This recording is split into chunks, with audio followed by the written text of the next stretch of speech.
माजी पोलीस आयुक्त ज्युलिओ रिबेरो यांच्या लेखाला आता देवेंद्र फडणवीसांनी प्रत्युत्तर दिलेलं आहे। रेमडेसिवीर प्रकरणी बीकेसी पोलीस स्थानकात का गेलो होतो याविषयीचं स्पष्टीकरण देवेंद्र फडणवीसांकडून दिलं जात आहे। राज्याला मदत करणाऱ्या व्यक्तीचा छळ होऊ नये यासाठी आपण पोलीस स्थानकात गेल्याची भूमिका फडणवीसांनी मांडली आहे।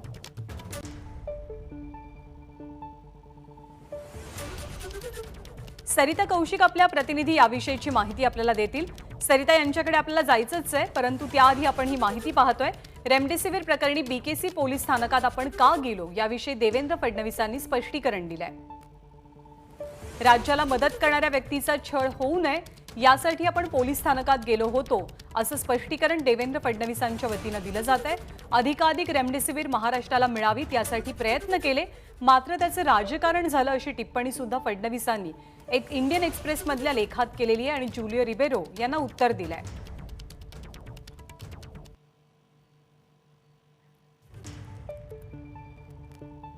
तर आपल्या लेखामध्ये देवेंद्र फडणवीस म्हणतात की माझ्या मुख्यमंत्री पदाच्या कारकिर्दीबद्दल आपण कौतुक केलं, त्याबद्दल आभार। तुमचे हे शब्द मला भविष्यात प्रेरणा देत राहतील। तुमचा स्पष्ट वक्तेपणा आणि आपल्या प्रोफेशन बाबत असलेली वचनबद्धता याचा मला नेहमीच आदर आहे।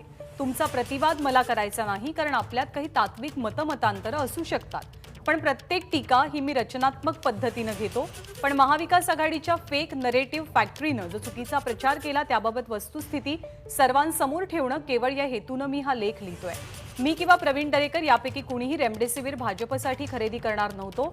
या संदर्भात एफडीए मंत्र्यांना आधीच दिलेलं पत्र हे स्वयंस्पष्ट आहे की आम्ही केवळ समन्वय घडवून आणत आहोत आणि एफडीएनच ते खरेदी करायचे। यामध्ये काही अडचणी प्रशासकीय पातळीवरती येणार असतील तर ते आम्ही खरेदी करतो आणि सरकारला देतो असाही प्रस्ताव होता।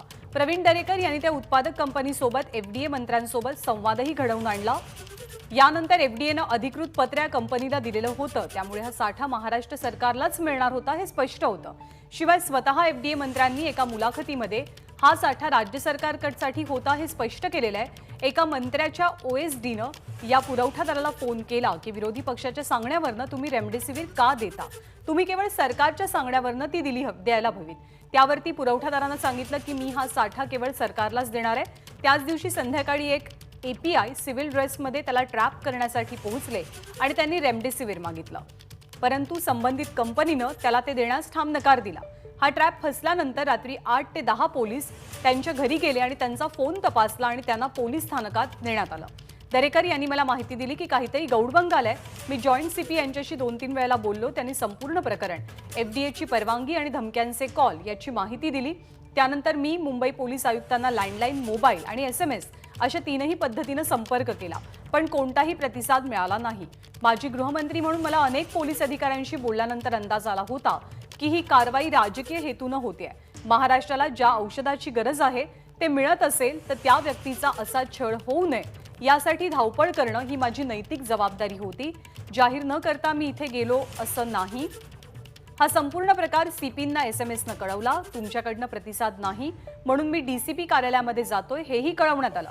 Joint CP, additional CP, DCP यांनाही कळवलेलं होतं।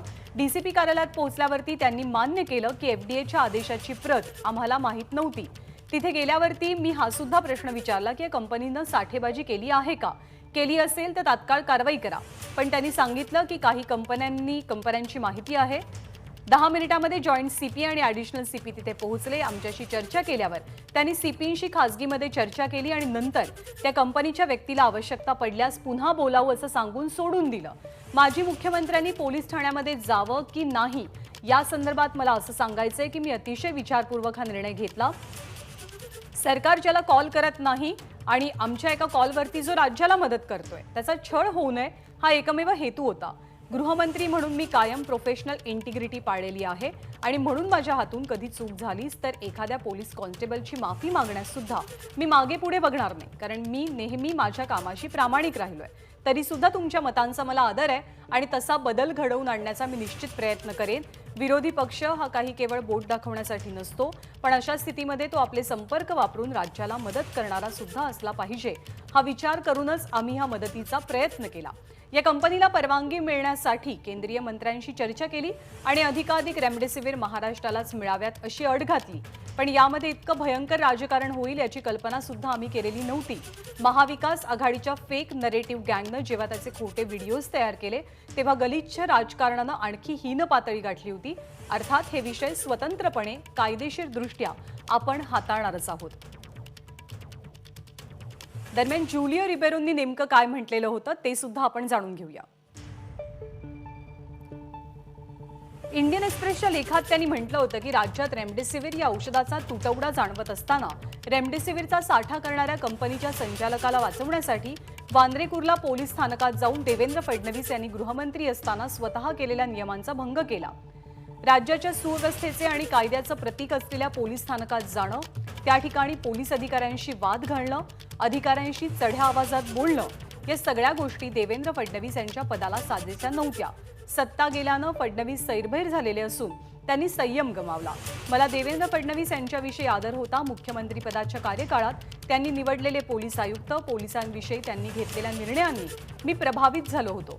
मात्र सत्ता गेल्यावर त्यांच्यात वाढलेला उतावीळपणा पाहिल्यानंतर माझी घोर निराशा झाली आहे। वसंतदादा पाटील यांचं सरकार होतं त्यावेळी सत्ताधारी काँग्रेस पक्षातील आमदार भाऊराव पाटील आणि AR अंतुले यांनी वरळी पोलीस स्थानकात जाऊन तिथल्या प्रमुखांना शिवीगाळ केली होती। त्यावेळी या प्रकरणामध्ये आपण गुन्हा दाखल केला होता। तसंच हे प्रकरण दंडाधिकारी न्यायालयासमोर मांडून भाऊराव पाटील यांना समन्स बजावण्याची मागणी केली होती। त्यानुसार न्यायालयानं समन्सही जारी केलं। मात्र भाऊराव पाटील यांनी त्याकडे दुर्लक्ष केलं। मात्र जामीनपात्र वॉरंट जारी झाल्यावरती भाऊराव पाटील यांनी मुख्यमंत्री वसंतदादा पाटील यांच्याशी संपर्क साधून हे प्रकरण बंद करण्याची मागणी केली।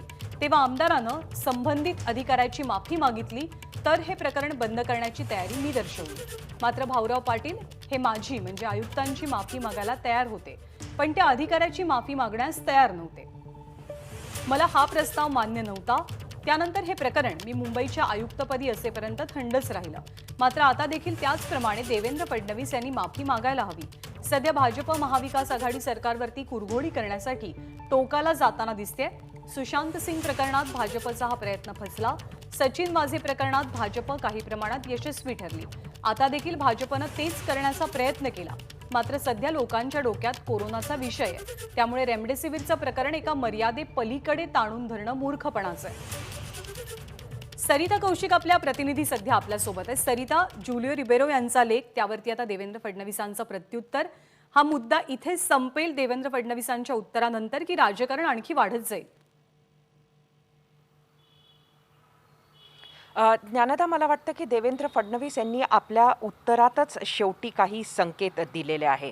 म्हणजे खरं तर रेमडेसिवीरचा जो काही वाद होता आणि त्याच्यातलं राजकारण काय झालं हा त्यांच्या बाजूचा खुलासा जरी आला असला तरी त्यांनी नक्कीच शेवटचं जे वाक्य तू सांगितलंस की अर्थात हा विषय स्वतंत्रपणे कायदेशीरदृष्ट्या आपण हाताळणार आहोत, हा एक मोठा संकेत आहे। कारण महाविकास आघाडीच्या फेक नॅरेटिव्ह गँगने जेव्हा त्याचे खोटे व्हिडिओ तयार केले तेव्हा गलिच्छ राजकारणाने आणखी हीन पातळी गाठली होती। अशा पद्धतीचं वाक्य आपल्या या पत्रात देवेंद्र फडणवीस यांनी लिहिलं आहे आणि त्यामुळे हा विषय जरी पब्लिक डोमेनमध्ये रेमडेसिवीरपर्यंत जरी संपला असला तरी हे प्रकरण कुठंतरी पुढे लीगल दृष्टीनं नेण्याचा नक्कीच त्यांचा उद्देश इथे आपल्याला दिसतो आहे। त्यामुळे हे इथेच संपलं असं म्हणता येणार नाही। त्याचबरोबर आज आता ह्या पत्राला, कारण त्यांनी बरेच गंभीर आरोप केलेले आहेत ज्ञानदा, यामध्ये अगदी थेट CPंना विरोधी पक्ष नेते हे वेगवेगळ्या पद्धतीनं सातत्यानं संपर्क करण्याचा प्रयत्न करत असताना सुद्धा CP त्यांना उत्तर देत नाही आणि त्यामुळे आज विरोधी पक्ष नेते हे संपूर्ण राजकीय हेतून झालं असंही सांगतात।